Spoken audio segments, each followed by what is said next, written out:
There are there are within both, well, more so within the Orthodox world, I would say there are some absolutists who take this approach that if a saint is a saint or a father of the church and we consider them that, then every single thing they said has to be absolutely true.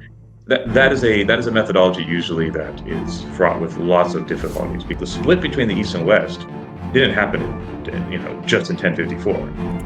It's building up for some centuries, and then there's the after effect for a couple centuries after. It's like historical events don't just happen overnight usually.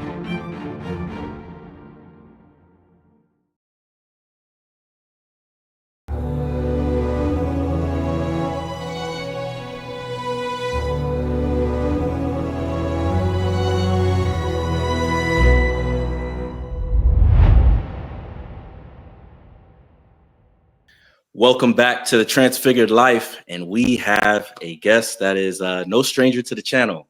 It's been with us before, the patristic scholar, the one and only, and a friend of ours. Welcome back, Father Joseph. How are you doing? I'm doing very well. Thanks for inviting me back on. Yes. Thanks for hanging out with us. Absolutely. Father and Jonathan and I, it's always great to have you on the show, and hopefully next time we're down there in Miami, we'll hang out with you, grab a bite or something like that. Absolutely. Yeah. Open Nice. invitation. Appreciate you.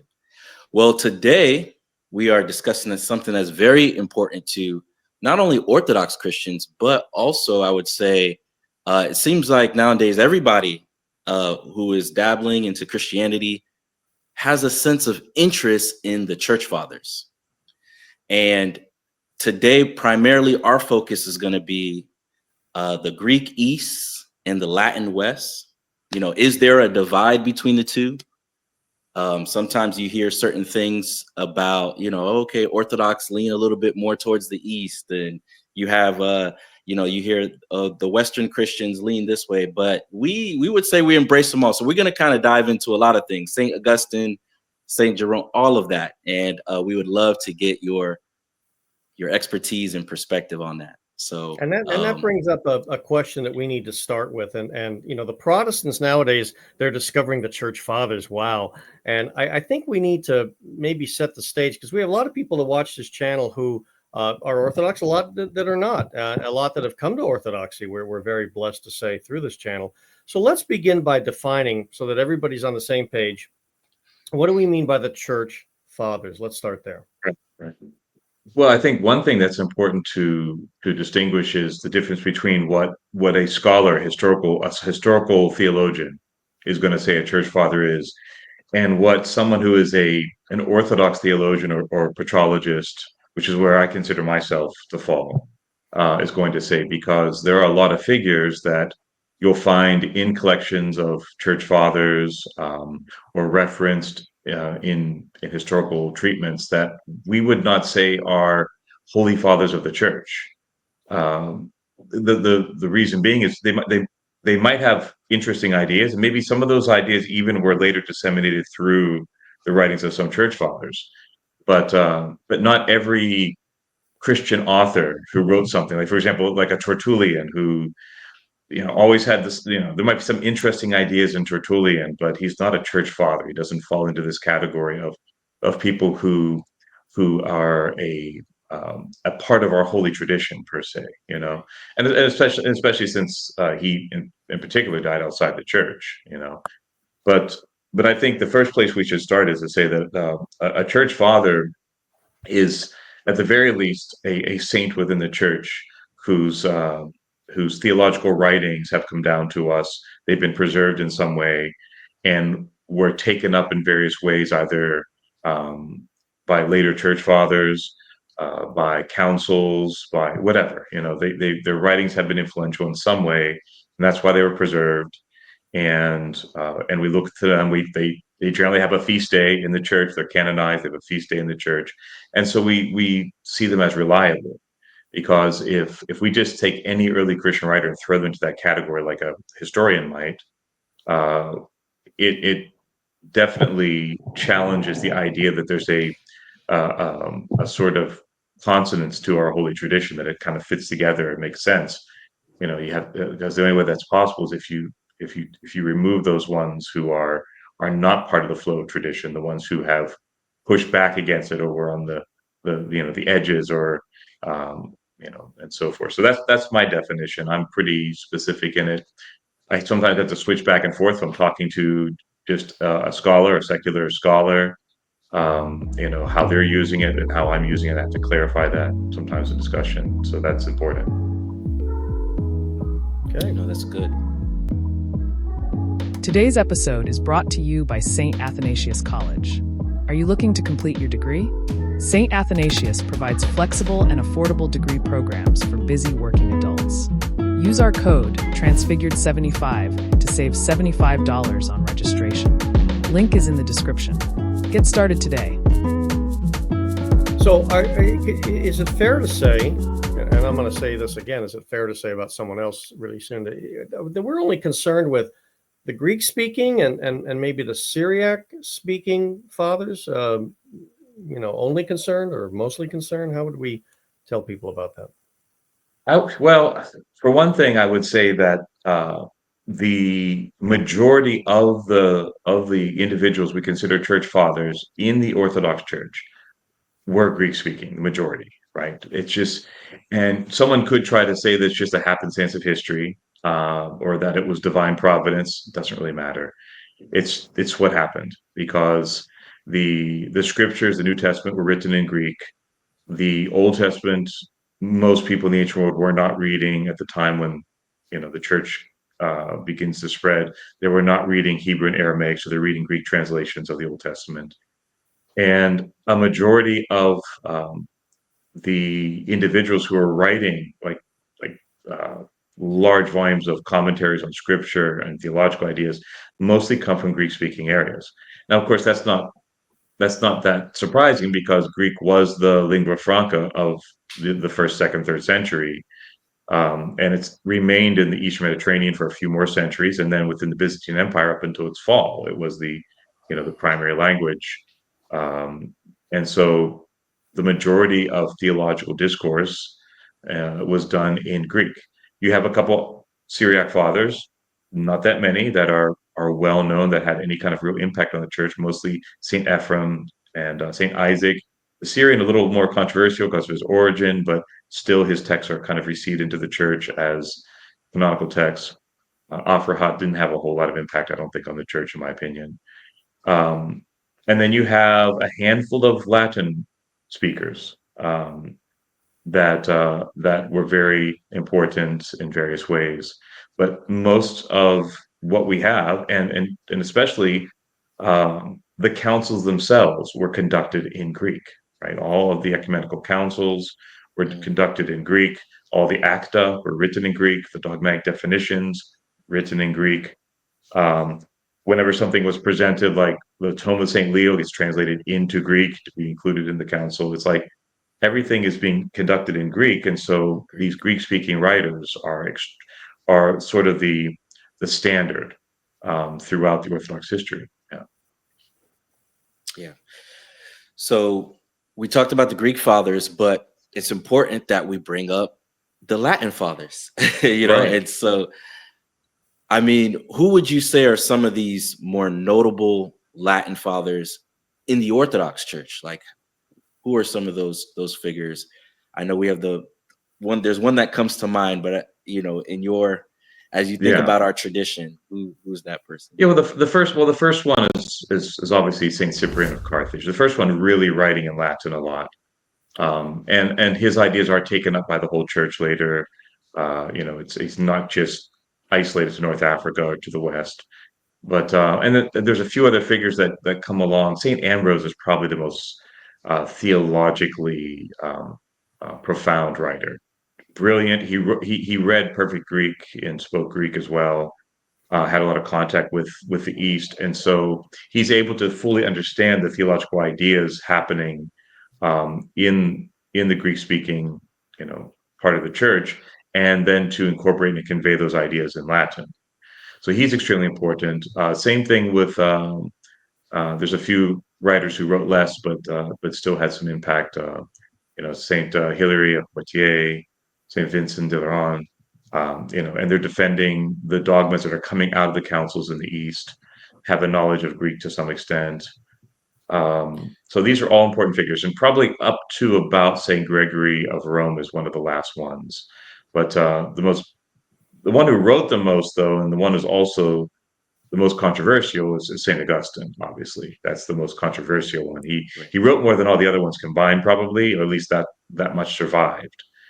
But also, because he did not really um, read Greek well, at least there's a debate about that, whether he read it at all or read it, in a rudimentary kind of a way. But it doesn't seem like he understood Greek, and certainly wasn't, you know, uh, thoroughly in dialogue with what was happening in the East in the theological circles, because he's kind of going off on his own and writing some of his own, his own ideas and so forth. So he's probably the most well-known writer from the West. All the other ones I named are less well-known, even if I would say theologically there's a certain profundity to their writings. But St. Augustine definitely wrote the most, though. He did write a lot. He did write a lot. And I know you mentioned Saint Vincent of Lérins. He talks a lot about the consensus of the fathers. And would you say that that's always been kind of the language and the milieu of, the mindset of the church around that time and still today? Like, is that like something that's okay? It is. I mean, the idea of consensus. So if we look at consensus, and this is why I'm of the opinion that if we are to be faithful as Orthodox theologians, or to the Orthodox theological and patristic inheritance, that the Greek fathers must be the lens through which we read all the other writers, because for one thing, if we ask ourselves, what is the greatest evidence of consensus that the church has? It's always a council, right?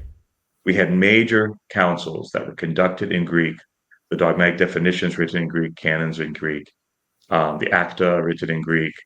These are the highest authority in terms of consensus, because you have the entire church agreeing on this. So certainly a dogmatic definition, or something that was described at one of these councils in Greek, is going to trump any personal opinion, which is referred to as a theologumenon, a personal theological opinion that somebody has outside of that. And we don't stop at the seven councils. The Council of Union, or sometimes called the Photian Council, is an authentic, accepted council in the Orthodox Church. There's some provincial synods. Yeah, well, then you get to the Paulimite. There's some provincial synods, and you get to the Paulimite Council. We have these other councils. They're all absolutely, a reflection of the total consensus of the church. They are accepted across the Orthodox Church. And the majority of writers in Latin only emerge around or after the schism. So the rise of the scholastic movement, the West is going in a very different direction. And that's where there's this like mass of writing in Latin from people like Thomas Aquinas and Peter Lombard and Anselm, and all these different writers in the West that are writing. They are post-schismatic writers, and all the way up to the later councils in the West, like Florence and Ferrara and things like that. Those things are not a consensus for us. Those things are split off, right? They're not part of the Orthodox tradition, because they're not part of our history after the time when the West has drifted away from the churches of the East. And so therefore the standard still is this patristic consensus established at all of these Greek-speaking councils, or at least the councils were conducted in Greek. Even the emissaries who came from the West, the council was still done in Greek, and I don't know how they did it. Like I'm sure there wasn't like a United Nations type thing with a translator in their ear. I don't know how someone, maybe a bishop from the far West who attended, which sometimes they did, was able to get through the council. But we know that they were conducted in the Greek language, and so therefore that is sort of the standard I think we need to go by. So for example, St. Augustine is a big example, right? St. Augustine um, it's the councils that interpret him, not the other way around, right? Mm, So people love to mention, like, well, he's mentioned at a council. Okay, well, he is in a sense. At Ephesus, his name is mentioned in the Florilegia of people whose theology supported both Saint Cyril and the Tome of Leo on the two natures, right? Or actually, no, not Tome of Leo because that's too soon. Just Cyril. It's basically just supporting Cyril, right? That this idea that Cyril has that his theology that's being defended at the council is Saint Augustine, who had recently just died at that point when Ephesus happened. He had just died a few years earlier. They don't cite him in terms of his writings. They don't list a work of his in the Florilegia. Nothing. They just list him as a group of names of people who also their theology seemed to support the findings of the council. So you don't really have. I mean, there aren't a whole lot of Latin speaking writers who are ever part of that conciliar consensus that's arrived at these great councils. When you look at all the Acta and the Florilegia and who's actually influencing these councils, who are the fathers who are most impactful? Well, the first council is a little murky because the Acta didn't survive, but probably certainly St. Athanasius's book, which had become popular, influenced, and even though he was a young deacon, but his bishop, St. Alexander of Alexandria, was heavily influential on that council. But then after that, you have, starting with the second council forward, the Cappadocian fathers are cited, both their works by name, specific quotes in every council going forward. Then from the time of St. Cyril is mentioned at every council going forward. Um, you have when after St. Maximus emerges as kind of the defender of Chalcedonian theology. After that, he's always mentioned. You know, um, there are just certain fathers. The majority of them are Greek-speaking fathers who their works, their actual writings, quotes from their works, from their various commentaries and things like that are directly cited at all these councils. So if we want to look for the lens through which to read the tradition, where the consensus is, if we start with the council, then we're starting with the Greek fathers, right? It's just the way it is. And then we can properly, I think, look to the Latin writers and make sense of it, right? We can say, okay, well, in what way are they part of that consensus? So we don't reject them. We don't say, okay, well, they're Latin writers. We reject them, but sure. rather we read them through the councils, through the dogmatic definitions, through the major fathers who influence these councils, and it helps us to really understand what's happening. So if you look at someone like Saint Augustine, then go back and say, okay, do some of his theological ideas jibe with what was decided at various councils? And there are places where we would say no. And so we don't have to reject St. Augustine. We just have to say, okay, that was his personal opinion. That was not taken up by the church. We can leave that aside, and so forth. So I think that's the best way to approach this is through the way that the actual church in via along the way through the councils. How did they actually do this theology? What did they use as their who did they turn to as their major fathers? Look at the Florilegia, like these, which are these collections of writings that they use to support the dogmas and the canons that they approve. Who are they citing, and that sort of thing. Mm. Well, you just said a name that I'm fascinated by, because you talk to any Protestant, for example, if they quote the Church Fathers, oh boy, they know St. Augustine, and St. Augustine said this, St. Augustine said that, and Right. he is spoken of so authoritatively, Right. as if everything he said and everything that flowed from what he said, and I'm thinking particularly about his writings about original sin, are the mark of truth Right. and so forth in the church. Is it fair to say, however, that someone approaching orthodoxy is going to find out that he really didn't matter much at all to us? Is that fair? Well, it's something. Yeah, I mean, his writings don't get translated into Greek for centuries. I mean, there's still an ongoing debate about if some of his writings in Greek that were floating around at the time of Saint Gregory Palamas were being read by Saint Gregory. If he gets his idea about calling the spirit this, love, is he getting this, is he getting this directly from Augustine or through some other source or whatever? So yeah, so he didn't have a strong impact on the East at all. People love that. That's why I brought up that reference to his name at Ephesus. People love to say, "Oh, he's quoted as a father at Ephesus." He's not quoted anywhere. He's listed as just by name as one of the fathers who agrees with the theology of Saint Cyril. And that is to say that yeah, they did from what they knew about him. He had died a couple of years before the council. What they knew about him, they thought he was a righteous man, a good bishop, a saintly man who obviously they probably had a sense that he carried he carried some weight in the West. People looked up to him in the West. But again, I you won't find a single ecumenical council in which the theological ideas directly of Origin, I mean of Augustine, are specifically referenced.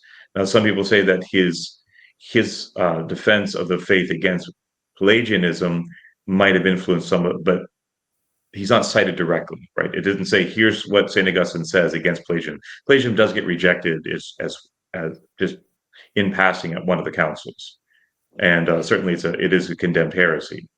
But yeah, they don't give this citation of Origen saying, saying Origen, Augustine saying that he was directly being cited for that. Just to jump in here, Father, do you think Saint Augustine gets the respect or honor that he deserves in our tradition? I know there is some, with some of his writings, being questionable, but there many would say there's a lot of benefit. And then you have Catholic apologists would say, well, hey, you got the Orthodox here knocking their own saints, how all the saints are filthy though, right. How are we to regard Augustine? Is it a matter of this is a saint that we should tippy-toe around? Is it someone that we say, hey, we embrace these certain writings of his, but here's something we just want to be careful of? What's a proper respect? I think that's probably the better way, because there are within both, well, more so within the Orthodox world, I will say there are some absolutists who take this approach that if a saint is a saint or a father of the church, and we consider them that, then every single thing they said has to be absolutely true. That is a methodology usually that is fraught with lots of difficulties, because, like, for example, just take Clement of Alexandria, who he used to have actually a feast day in the church, and he's cited by Saint Maximus as the holy, and divine seer or something like that, Clement. And then you get to Saint Photius, and Saint Photius reads his writings very thoroughly and says, there's some problems in here. And I think we need to, be very careful with Clement. And so after that, there's a lot of people who say, okay, well, he's not Saint Clement anymore because Photius had issues with him. There's things like that we have to be, there always have been certain things that maybe a father has said that is we've looked at as private opinion. Fathers have said things that are factually incorrect. Like, for example, Saint Irenaeus of Lyon had an odd idea that Jesus lived to be 50 before the crucifixion. Things like that, that factually untrue based on some tradition he heard. But that's why, as you mentioned, St. Vincent's, idea of consensus is that, those individual ideas and opinions they don't suddenly taint that saint or that father. And so these absolutists have wanted to completely remove Augustine from the church, right? I won't say names, I don't like to name names, but there have been a few of them that wanted to completely not remove St. Augustine from any consideration of being a saint. Now, granted, the creation of a feast day was rather modern. The Russian Church created a canonization day for him and services and so forth relatively late in modern history. So they're saying, oh, we should have never, that should have never been done. but again, he was thought of as a righteous, saint in the church. Maybe not on this level that the West gives him as a doctor of the church. Because when they use doctor of the church, they mean something like what we mean when we talk about one of the more important fathers who strongly influenced one of the councils, like a Saint Cyril or the Cappadocians or Saint Athanasius. And so by giving him this title, it's kind of like the doctor of doctors, because he was the most prolific Latin writer in the West, and extremely influential because of how his works were preserved in the West, how they influenced the scholastics. Um, we do have to be a little more cautious, right? We shouldn't go to one extreme like the absolutists who want to remove him from from our commemoration, from our you know our our list of saints. But at the same time, we can't allow his writings to take some kind of precedence over the rest of the tradition of the church. Because what happens in the West, he becomes the lens through which everything else is read, right? He is the benchmark, and everything else is compared to him. That's the exact opposite approach, right? Like, for example, when you read De Trinitate, when he says certain things about the Trinity, automatically you should go, okay, does that jive with what we have the councils, what the Cappadocians wrote? Are these things innovations? And the very fact that he's one of the first theological writers to start issuing major retractions of his own work, right? I mean, it shows some humility, which probably is more evidence that he was a righteous, holy man. But at the same time, had he lived another 10 years, how much more would he have retracted, right? We have no idea. It's the fact that he wrote so much and looked back at his own writings and said, "Oh, I made a bunch of mistakes here," should give us some sense of caution, right? And the scholastics didn't exclusively use Saint Augustine, like Thomas Aquinas quotes Saint John Damascene and other early writers. It's just that they're reading the East through this new lens. They're reading it through the Augustinian lens, and I think that's where we end up getting into um, debates with say Roman Catholics or certain Protestant groups that still have an idea of who Saint Augustine is, maybe Calvinists, Lutherans who still know their theology. They're starting from the opposite direction from us, and I would say that's yeah. I don't think it would be ever right to build the church's consensus upon a single individual, especially one that is really outside of the stream a little bit, right? He's a little distant from the things that are happening within the church, the challenges that are arising, and what the Greek-speaking fathers were doing in defending the faith against these things. Very well said. Father, I want to ask you about Saint Jerome. And essentially, with Saint Jerome having been basically in the West, like it seems like, or at least mainly for Protestants, he's appealed to when it comes to the canon of Scripture. Everybody wants to point out Saint Jerome because they talk about the Latin Vulgate and his translation, and they look at his Old Testament and they say, okay, this is where we appeal to get our canon. What are our thoughts on that whole discussion with Saint Jerome, translating that and, appealing to certain books of the Old Testament? How do we see it from the Orthodox perspective? Also, is that an issue at all for us? I would love to hear some of your thoughts there.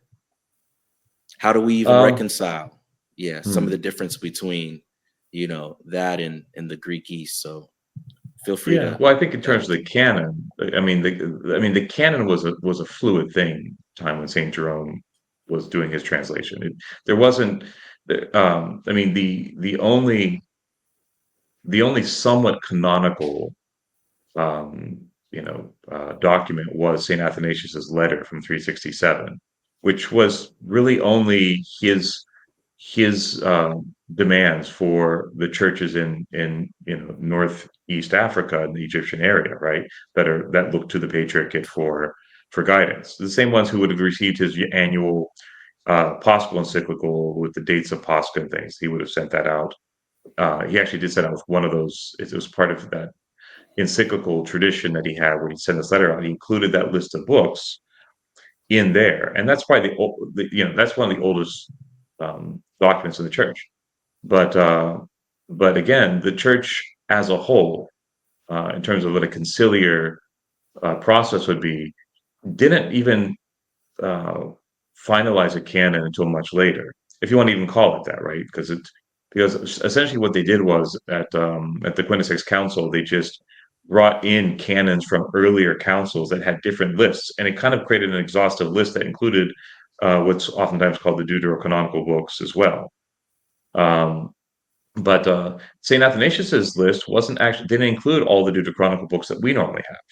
So that one isn't even the final say on the matter. The church looked at different canons from local councils and brought in some of these canons, as legitimate at Quintessence, and so that by that time the church then has spoken, right?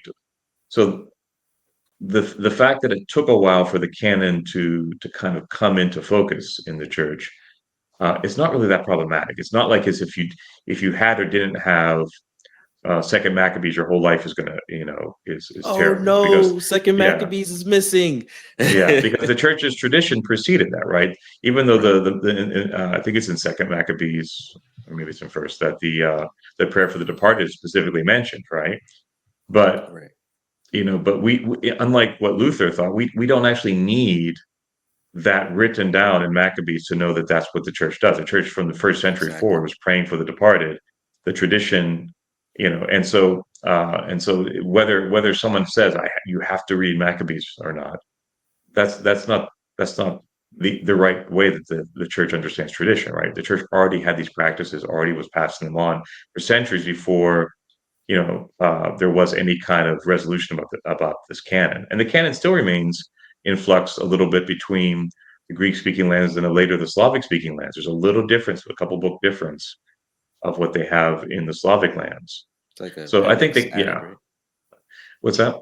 It's like Well, they have done well, there's an extra Maccabees they have. Maccabees. There's Fourth Maccabees laws in the Russian canon. yeah. And anyway, but there's it's always interesting to me. Now it's just always interesting where, like, I know one guy that was like a Roman Catholic guy that thought like this was like the sticking point. Like, he thought, like, we were talking about it and he thought like this was like, how can this be the true church? Blah, blah, blah. And I'm like, I mean, well, that would be to say that canon. yeah, I mean, that would be to say that the church didn't really have the Bible until St. Jerome came along and did a Latin translation. And probably, part of that guy, I don't want to, assume too much, but it sounds like what I've heard before is there's this a lot of, especially traditional, like the Catholics are going back to like the traditional Latin Mass. They have this idea like there is a holy language that's come down from on high. It's called Latin, right? Like I've heard them say, like, a lot of them into like these prayers of Saint Michael against demons and things like that, and they'll say you have to say it in Latin if it's to have its power.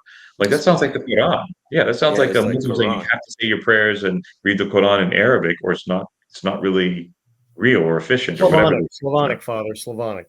Yeah. So, but Latin has this, it has this kind of today kind of a cult following again. Like going back to Latin will solve all the problems of the West, and so and it's taken on this idea that I've seen. I've heard this from actual individuals where they think that once the scripture was in Latin, it was more more beneficial, more accurate. I mean, we know that Saint Jerome made mistakes in his translation, right? The original Latin Vulgate definitely had mistakes in it. He did the best he could. It's a one-man project trying to translate. He tried to learn Hebrew while he was in the Middle East. He learned Greek, and he's translating into his native Latin. And so obviously he's going to make mistakes, right?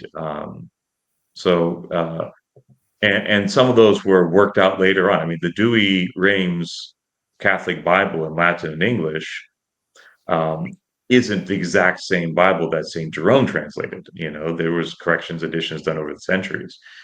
Technically speaking, if you really want to be honest, the Roman Catholic Church really didn't define a formal canon of Scripture until the Counter-Reformation to the Council of Trent. Right. That's when it's in reaction to the Protestants. They say we need to actually put this down in writing that this is what we do. It was already, to be fair, it's kind of like us. We already sort of had evolved a canon, and Quintessex was telling us what we already knew, right? It wasn't like, okay, guys, here's the books now. We're all gonna vote on it, and here's the new list. It was just kind of ratifying what the tradition was, that you have a basic limit to the books that are considered canonical. And St. Athanasius, when he gave his list, the deuterocanonical books he did list as secondary, right? He listed them as ones that could be read for profit, but not necessarily preached on in the church. And he put some of the deuterocanonical books in there, but he also added the Didache, the Shepherd of Hermas, and some other things in there as well that were oftentimes also seen as scriptural in the first century, or second century. But yes, this is a complex question, obviously, and I'm not a biblical scholar per se, but in terms of the history of the church, putting all that weight on Saint Jerome is more than I think the poor man can bear. Well, that kind of brings us to another question. If we look at the West and we see things like these errors that Saint Jerome made, these incredible errors that Saint Augustine seems to be responsible for, there seems to then be, and I think especially nowadays, but I can't, I don't know the mind of the people that lived hundreds of years ago, but it seems nowadays there are people in the Orthodox Church that just have come to the point where they completely disregard all of that. And the emphasis is on the Greek fathers, the Greek fathers, the Greek fathers, maybe the Syriac fathers here and there for spirituality and stuff. But there just seems to be this adherence to Greek as the standard. This is what's most accurate. This is the original language. Therefore, it can't be wrong because it's what it was written in. How can it be wrong? Right. And so we don't need translations. We don't need to turn to or look at anything else, be it Latin or Slavonic, whatever came later, because we've got the original, and all the fathers preached from that, wrote from that, and so forth. So we have that emphasis. Is that fair to say that the emphasis? Well, I think there's an advantage to if someone's going to get into theology, they have to have some knowledge of Greek. If they're going to get into Orthodox theology, because the one thing about the Greek language, particularly the style of Greek used in the Byzantine era, which is kind of its own unique stage of Greek, but it's extremely useful for accuracy, for precision in language. There's such a large vocabulary, and the debate that happened over the course of the councils was a lot of times about what does this specific Greek word mean. And so knowing it in its context, knowing what that word is defined as, once they kind of lock in and say, okay, we all mean the same thing by this, because sometimes that was the problem, right? There were different people had a slightly different semantical range of ideas connected to a certain word, and they had to come together as much as possible. And so they had long fought battles over this to ratify certain language in certain terms, like homoousios, for example, right? For consubstantial. And so any theological dialogue, I think, would benefit from doing a lot of its work in Greek, so that it can be very clear. So, for example, when I work with the English translation of any of the fathers, I always try to get the Greek text and put it beside it, because the translator might be using a slightly different word in English than what is normally used, and I'm going to miss the nuance in that theological text. And the same thing from a modern writer. When a modern Greek writer publishes something, the same thing sometimes happens. Some English translation comes out, and they either misconstrue by accident, or just they're giving a more dynamic rather than a literal translation of the text, and so you're missing some of the context, some of the depth of the language. So I do think that Greek is the primary theological language. I think it's useful for theologians to learn. Obviously, translations need to be done because I want other people to read it. I want to work fast with the text. I can work a lot faster than English text, find what I want, and then jump and then isolate that and go find the Greek text for that section, for example. And I want people who are not scholars to read the fathers. I want people who just want to to establish like a love for their wisdom, to engage them. So I wouldn't say that everyone has to learn Greek, but I would say that Greek is always will remain the primary theological discourse language. And part of the problem that happened with the movement of Christianity into the West, because originally, you have the earliest writings from the West are in Greek as well, because the Christians are using Greek in Rome, right? All up through like Saint Hippolytus's writings, they're in Greek, because you have most of the Christians are coming from the East. They're probably more than likely settling it into the Greek quarter or the Jewish quarter, which maybe was speaking Greek as well, a bit. And it's only as the church becomes more and more localized with more and more converts from the local Italian, area, that Latin eventually takes over. But, I don't know how many Roman Catholics I've met who think that Kyrie eleison, Christi eleison is Latin. That's Greek from when the church was still worshiping in Greek in the first few centuries in Rome. And so when that transition started happening from Greek into Latin, this gradual transition, there are problems.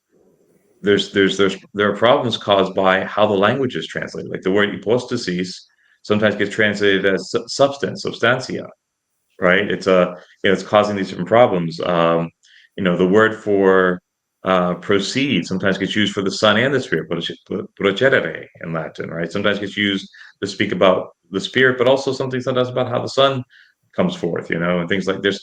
There's weird things that are happening in translation, in precision, and Latin has a much more limited range, in terms of has less vocabulary, less range, in terms of how you can use the words.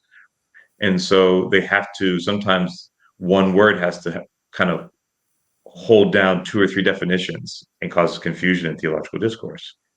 So there's also that some people argue that there are not just linguistic issues, but sometimes intellectual differences in terms of like the East could easily distinguish between what was theologia and pertaining to God as He is, and economia, God in the creation, and that sometimes seems to be confused in some of the Latin writers because they're operating in a different environment, and sometimes and so these things have to be taken into consideration.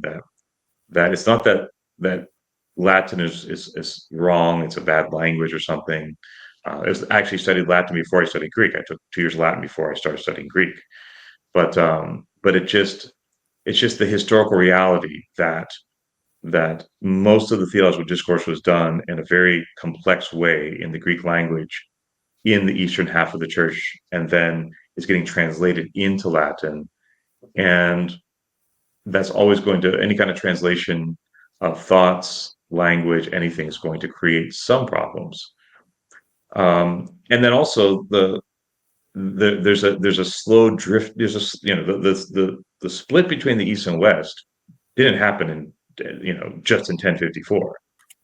It's building up for some centuries, and then there's the after effect for a couple centuries after. It's like historical events don't just happen overnight usually. And there is a slow movement that really starts maybe in the 7th, 8th, 9th centuries, slow move away from the East. Yeah. And the East starts even, writing tracts against Eastern writers, calling them like they call them the Greeks as a pejorative, right? Instead of calling them the Romans from the East, they start calling, those Greeks and their Greek theology.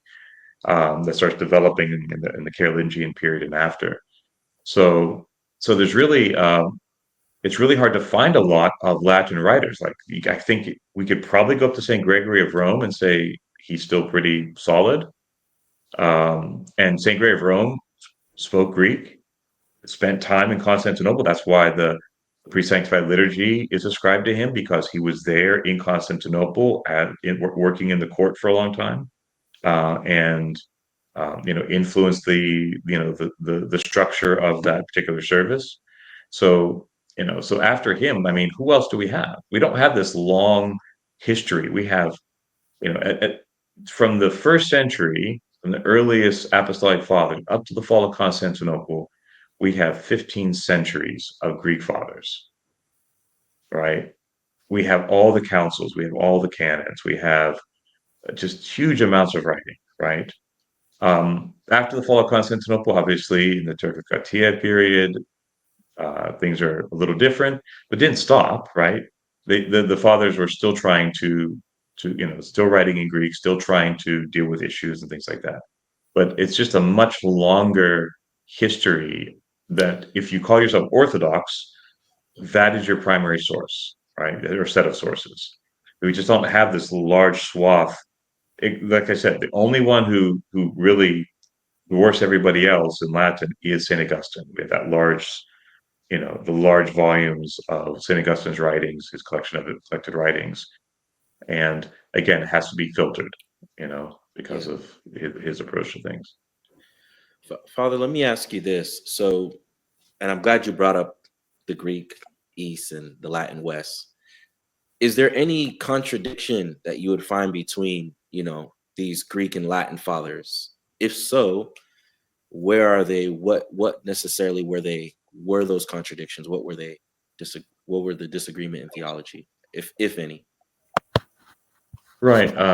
That's a big question. I could go on probably for a couple of days on that one. But I mean, in particular, there was some obviously like exaggerations of the what's called the Diophysite natures of the Diophysite reality of Christ. The idea he's two natures. A lot of modern apologists for the West will say, Saint Leo ruled the day at the Council of Chalcedon. His tomos, was what was accepted. We always have to remember that at that council, his tomos, it was entered into the act of the council. They spent a few days analyzing to see if it was orthodox, and then they compared it to Saint Cyril, and they said, "Yeah, we agreed that it jives with Saint Cyril of Alexandria." And then ultimately, yeah, some of the language from it does end up in the tomos. But if you look at the main, like the main focus of the definition that was adopted canonically at Chalcedon, it's really the language of Saint Cyril again, right? It comes from his letter to Sixensis, where he talks about Christ is united without confusion. With the three of those descriptions, those adjectives, come from his letter to Sixensis as he's defining this idea of how the hypostatic union occurs. So, but what happens is when we get to the Fifth Ecumenical Council, what we find is that there are a lot of people in the West who aren't very happy with it, because they actually pretty much are Nestorians, right? They're upset that the three chapters are getting condemned. They're like, "What's wrong with their writings? I don't get it." They and they a lot of them also were not fond of Saint Cyril's writings. So we see problems where this kind of Nestorian tendency lingers for a long time in the West, and it kind of rears its ugly head from time to time, in ways that the incarnation is described even to this very day. But so that's a big problem. There's kind of this kind of Nestorian bent that seems to take place, all the way up through, and then there always will be issues probably in Trinitarian theology but later, after people are reading De Trinitate and taking some of the ways that Augustine explains things in his book on the Trinity, which sets the stage for the Filioque, right? Sets the stage for the Filioque, and but that has to get worked out later, right? They're building upon things that Saint Augustine said out of turn, that he was trying to find ways to defend this or that, and he makes certain statements that start pointing the way towards the creation of the Filioque. So that's another big problem that starts to emerge. And you have to be careful, because if you read certain writers who, Latin writers, Prosper of Aquitaine, and people after St. Augustine, they're already being influenced by this, and you have this movement towards it's already in the 6th century that the Filioque starts to appear in Toledo, and gets adopted later by the Goths and these different Germanic groups and so forth. So yes, it's there's lots of different things that kind of start subtly and develop over time, either because of problems with language, or one Latin writer's idea gets kind of taken up, and it develops and gets pushed to the extreme, and really, if you want to think about the scholastics, what their role is, the scholastics are synthesizing and then expanding upon this development. So when we find that there are things in the scholastic writers that we would disagree with as Orthodox, it's them taking the Latin tradition as it started to develop in the 5th, 6th, 7th century, and how they're expanding and building upon it, that we would disagree with. In addition to this, the basic mechanism that they adopt, which is to use Aristotle as a kind of a format to kind of plug everything into, right, to try to make sense of things. Like, so it's not eclectic like it used to be. The early church fathers were fairly eclectic. They kind of borrowed from Aristotle, they borrowed from Plato, they borrowed sometimes from Plotinus, they borrowed from even the Stoics or whatever seemed to reflect the revealed tradition of the church. They needed language to do that, and they could borrow from certain philosophers this term or that term. Familiar with the public already. That language Right. was familiar already.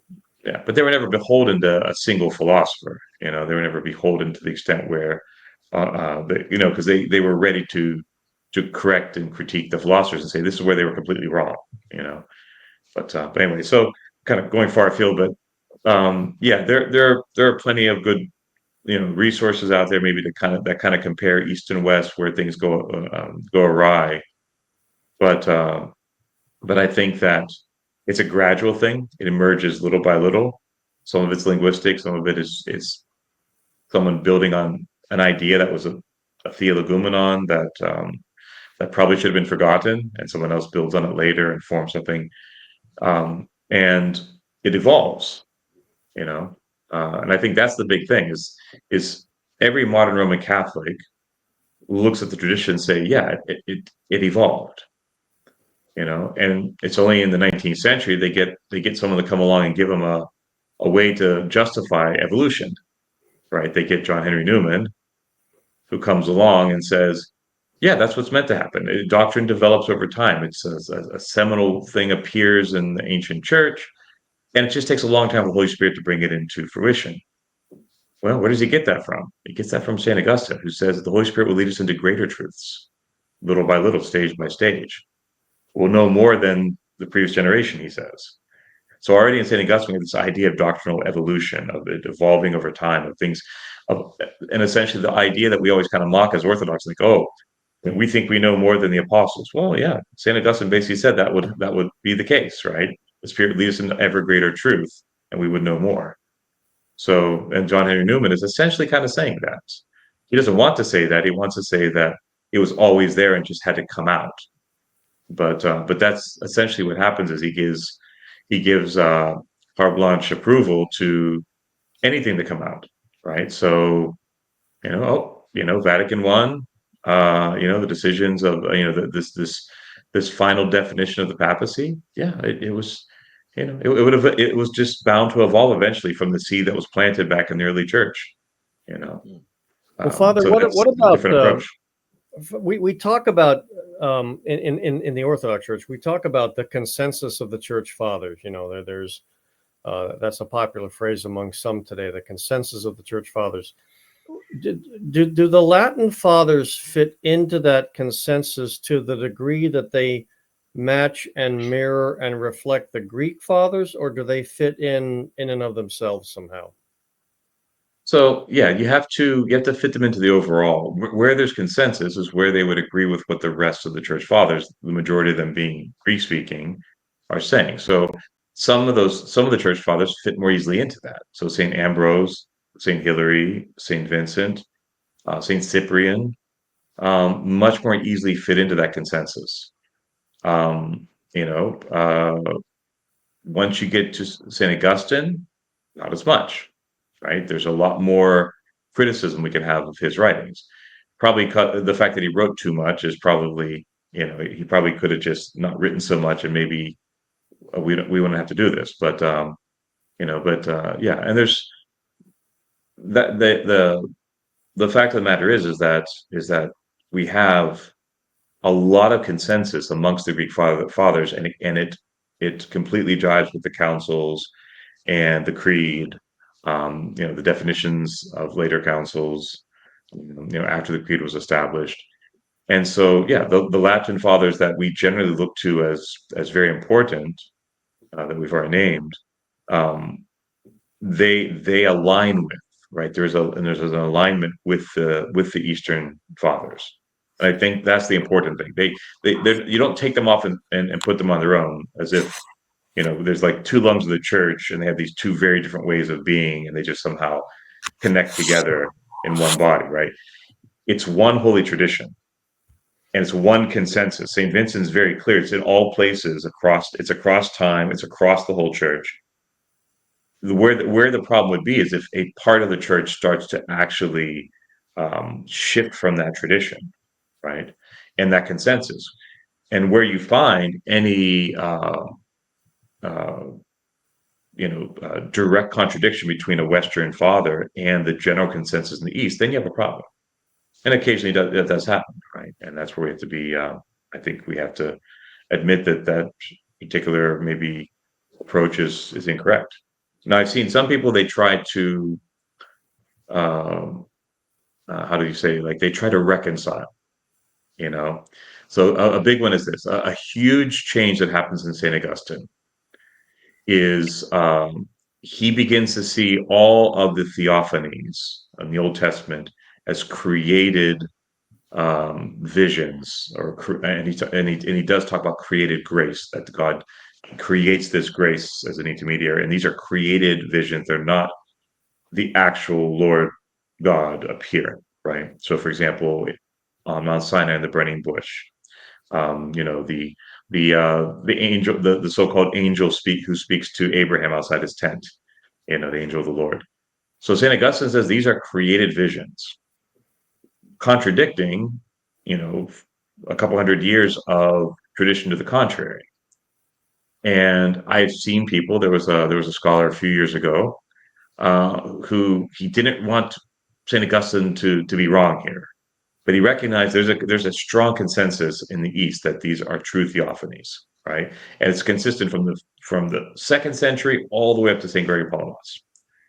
And so he wrote this article trying to say that's not what Augustine really meant. They're not really created visions, right? Not it wasn't convincing at all, right? He did his best, and it wasn't convincing at all. And there's been multiple rebuttals to it. But that's what some people would like to do. They would just like to try to just smooth over the differences. But no, we have to call a spade. Where we find any father who has an odd opinion that doesn't fit the consensus, we put that to the side.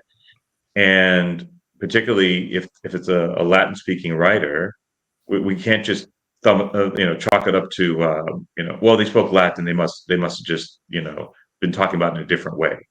We have to get into, if we're going to take the Latin fathers seriously, we do have to get into their mind. We have to get into their writings deeply and say what do they mean, and does it jive with the tradition as a whole, right? And I think that can be done productively. which is why I think that there are certain writers having done that, scholars who are more knowledgeable of the Latin fathers than I am, who specialize just in them, have found that some of them are more in alignment with the Eastern fathers than others. Wow. Wow. No, we appreciate that. Just Father, as we kind of wrap up here, I want to ask you about, well, I want to plug your book first and foremost. Thank you. Because you have a whole book on the church fathers. You know what I mean? It's like an intro manual, just like for lay people to get into them, Orthodox lay people. I wrote just for Orthodox. Doesn't mean no one else is allowed to read it, but I wrote it in a sense of how we're talking that the Holy Fathers are the ones who the Orthodox Church considers doctors of the Church and so forth. So it's written specifically with Orthodox in mind. Nice. Yeah. So definitely recommend people get this at Ancient Faith Publishing. Father Joseph Lucas's latest work here, and so we talked about the Greek fathers here. We talked about the Latin fathers, and it seems like we've come to an understanding that they are all part of our tradition, and there is exactly, yeah. So I appreciate you sharing that, because it seems like sometimes people could kind of pit them against each other in a way. And I don't think that's correct. Yeah, I don't think that's the right approach. I just think that if we want to be honest with the historical testimony of the Church, the Greek fathers are just much more, they're just prodigious and much more influential, much more reflective of the general consensus, and therefore we bring the Latin, we bring the Syriac fathers, we bring them into that, knowing that they have to be part of that consensus. But if you have 80%, let's say we have which is off the top of my head percentage, if we had 80% Greek fathers, maybe 10% or 15% Latin, 5% Syriac, whatever, it shows you that something like, I don't know if the ratios are correct though, but there's a sense that we have to be honest about who are the greatest contributors to our tradition, and I think one of the most problematic things that's out there now is this idea of people who say they're Orthodox flipping it, saying we need to read the East through the West. We need to read the Eastern fathers through the Western fathers. Like, yeah, I've been seeing that. I don't circulate it on the interwebs too much, but parishioners of mine who are much more web fluent keep sending me like screenshots and things. Oh, this is being said and that's being said, and they're picking out people are picking out random canons from Western councils and saying this is the consensus of the Church, or this is our tradition, and things like that, trying to bring back things from the Western captivity of the Church when there was a definitive, as Florovsky says, like pseudomorphosis, an influence from Latin writers, because our theologians were going to Latin seminaries because of Turkish oppression, and bringing back some language that was kind of a phase, and they're saying, look, but they're saying this. They're using this Latin terminology. And I'm like, okay, yeah, the historical condition, that was a period in history where that Latin influence was a veneer over our theology, something kind of overlaid that they in the 1800s they started to scrub it off again, right? They started to return back to reading them in the original languages and going back to the original sources again. But yeah, that's the only thing I would say is, for your audience is that might be of concern is the vocal people who are trying to reverse it and read the East through the West. It doesn't work that way. There was not nearly the same amount of activity happening in the West that directly influenced the Orthodox Church. There's stuff that later would echo through the scholastic movement into the Western Church. That's not our tradition, right? That doesn't remain a part of the Church. And even if we were to someday reconcile East and West, that the Roman Catholics would all come back into the Orthodox Church or unite with us, there would have to be this sifting process of what do we do with these theological aberrations that developed, that aren't part of the consensus, because we cannot admit this idea that there's like an evolution, and or that there can be two contradictory ways of saying the same thing, right? Like the Trinity is this, but it also is this, even though that absolutely contradicts each other. So basically, no filioque. Exactly. It's a deal breaker, you know. Yeah, it is definitely a deal breaker. Well, guys, appreciate you so much, Father Joseph. And we definitely want to give away one of your books to somebody. Father Jonathan, how are we going to give away this book? Well, I think that our viewers are going to have to play a little game here with us and see if they can guess at least two of the three favorite fathers of each of the three of us. At least two of the three. If they get all three, that's a gimme. But why don't we do that? So guessing yours, Father Joseph's, and myself. And if they get two, that's a challenge, isn't it? That's a challenge. Okay. Let's see what people come up with, and we'll make a yeah. decision from there. First person to get the first two of the three, and they must live in the United States. I'm so sorry. So shipping is a little high. I guess that's your. I guess you're all about America first. No. Well, I would love to, people from wherever, Australia and all that, but it's just, shipping's a little rough. We get in there. Hopefully over time we could do stuff like that. All right. Well, Father, we appreciate you. Thank you so much. Anything we could plug before we dip out of here?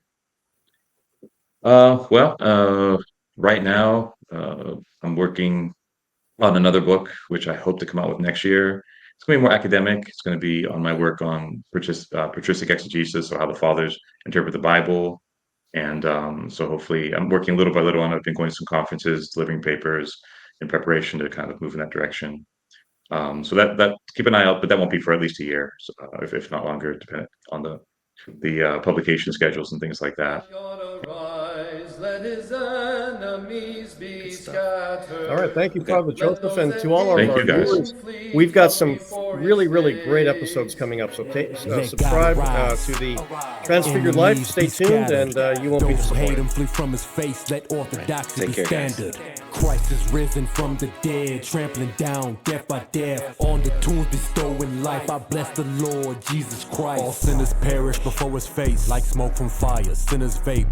Today is a sacred Pascha, all is revealed to us. Mystical Pascha, a Pascha worthy of those who trust. Christ the Redeemer, a blameless Savior who eager to open the doors of paradise to all of his believers. The myrrh-bearing women at the break of dawn, they draw near.